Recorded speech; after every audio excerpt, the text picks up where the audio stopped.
नमस्कार दोस्तों। आज हम एक ऐसी खबर का विश्लेषण करने वाले हैं जो लिटरली ग्लोबल एनर्जी मार्केट में पिछले 50 सालों की सबसे बड़ी डेवलपमेंट मानी जा रही है। यूनाइटेड अरब एमिरेट्स यानी यूएई का ओपेक छोड़ने का फैसला। देखिए, ये सिर्फ तेल की कीमतों का मुद्दा नहीं है, ये ग्लोबल ऑयल पावर डायनामिक्स के पूरी तरह से पलट जाने का संकेत है। तो चलिए इस जियोपॉलिटिक्स, सिक्योरिटी और डिप्लोमेसी के बड़े खेल की गहराई में चलते हैं और देखते हैं कि कैसे एक देश का कदम पूरी दुनिया के एनर्जी मैप को दोबारा बना रहा है। ओके, तो सीधे इसमें डाइव इन करते हैं। बीबीसी न्यूज़ की ये ब्रेकिंग हेडलाइन दर्शाती है कि दुनिया के सबसे बड़े ऑयल कार्टेल्स में से एक के टूटने की आहट सुनाई दे रही है। ये एक ऐसी घटना है जिसने रातों रात एनर्जी मार्केट्स की नींव हिला के रख दी। सोचिए, एक ऐसी संस्था जिसमें सालों से ताकतवर देश मिलकर तेल का खेल चलाते आए हैं, वहां से एक इतने बड़े खिलाड़ी का अचानक निकल जाना कोई छोटी बात तो बिल्कुल नहीं है। इस कॉम्प्लेक्स मुद्दे को आसान और क्लियर बनाने के लिए इस एक्सप्लेनर में हम इन 5 अहम पॉइंट्स पर फोकस करेंगे। पहले द बिग ओपेक शॉक, फिर इस एग्जिट के पीछे की जियोपॉलिटिक्स, ऑयल कार्टेल का एक्चुअल अर्थशास्त्र, इंडिया और पाकिस्तान की रियलिटी और आखिर में एक नए एनर्जी एरा की शुरुआत।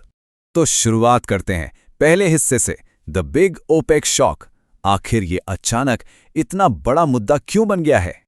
देखिए, यूएई कोई आम सदस्य नहीं है। ये दुनिया के सबसे बड़े तेल उत्पादकों में से एक है, जिसकी रोजाना की production capacity millions of barrels में होती है। इसके बाहर निकलने का सीधा सा मतलब ये है कि ओपेक की सप्लाई कंट्रोल करने की ताकत अचानक से बेहद कमजोर पड़ गई है। एक अहम खिलाड़ी के बिना कार्टेल का पूरा बैलेंस बिगड़ जाता है, और इस अनिश्चितता ने ग्लोबल मार्केट्स में एक नए एनर्जी क्राइसिस का डर पैदा कर दिया है। क्यों? क्योंकि अब ग्लोबल सप्लाई और डिमांड के समीकरण पूरी तरह बदल सकते हैं, जिससे आने वाले महीनों में तेल के दाम तेजी से ऊपर नीचे हो सकते हैं। लेकिन ये ऐतिहासिक फैसला रातों रात तो लिया नहीं गया होगा। आइए दूसरे सेक्शन में इसके पीछे छिपी एक्चुअल जियोपॉलिटिक्स को समझते हैं। सबसे बड़ा सवाल यही उठता है कि आखिर यूएई ने इतने पुराने और फायदेमंद कार्टेल को अचानक क्यों छोड़ दिया? ऐसा क्या हुआ जिसने इस 50 साल पुराने गठबंधन को तोड़ने पर मजबूर कर दिया? So the crucial point is कि इस झटके की जड़ें सिक्योरिटी और ग्लोबल इमेज में छिपी है। जब ईरान ने अबू धाबी और दुबई पर मिसाइल्स और ड्रोन से हमले किए, तो इसका सबसे बड़ा नुकसान यूएई की उस सेफ हेवन इमेज को हुआ जो उसने बरसों की मेहनत से बनाई थी। दुबई एक इंटरनेशनल हब है ना, जहां ग्लोबल इन्वेस्टर्स, बड़े बिजनेसेस और मैसिव स्पोर्टिंग इवेंट्स आते हैं।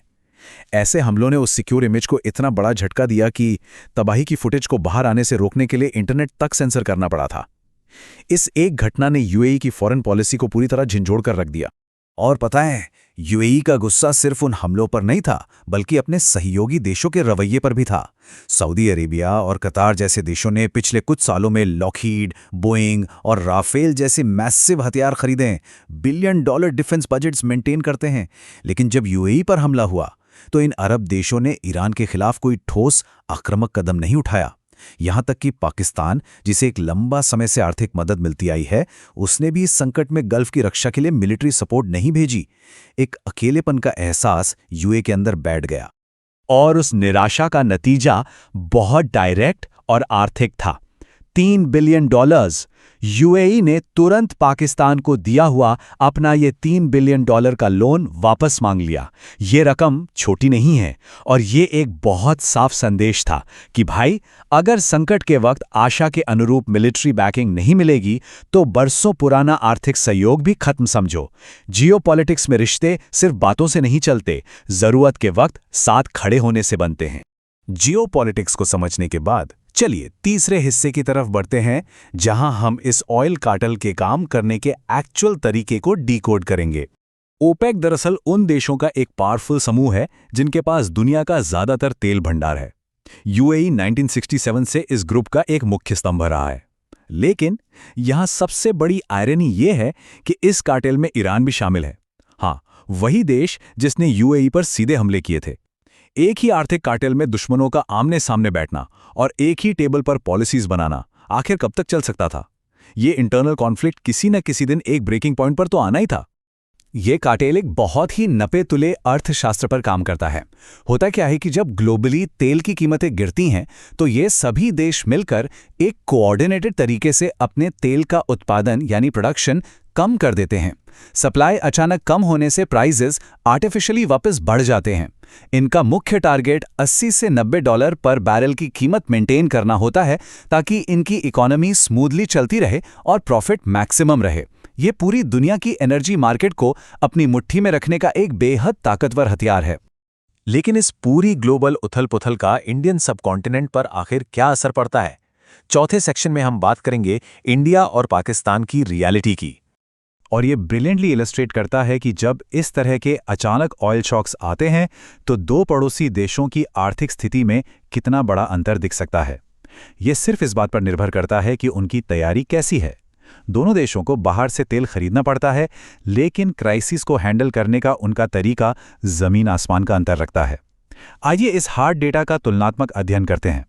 एक तरफ इंडिया है, जिसके पास लगभग 60 से 70 दिन का स्ट्रेटेजिक ऑयल रिजर्व है, यानी इमरजेंसी के वक्त पूरे देश को चलाने के लिए सरकारी तेल का एक सॉलिड सुरक्षित भंडार। इस भंडार की वजह से ग्लोबल मार्केट के झटके आसानी से झेले जा सकते हैं और आम जनता के लिए फ्यूल प्राइसेस में तुरंत कोई इजाफा नहीं होता। वहीं दूसरी तरफ पाकिस्तान है, जिसके पास ऐसी कोई इमरजेंसी सरकारी भंडार नहीं है। वहां सिर्फ प्राइवेट कंपनियों के कमर्शियल रिजर्व्स हैं जो रोजमर्रा के काम आते हैं। नतीजा क्या होता है? वहां ऐसी स्थिति में कोई प्राइस स्टेबिलिटी नहीं होती और तेल के दाम तुरंत आसमान छूने लगते हैं।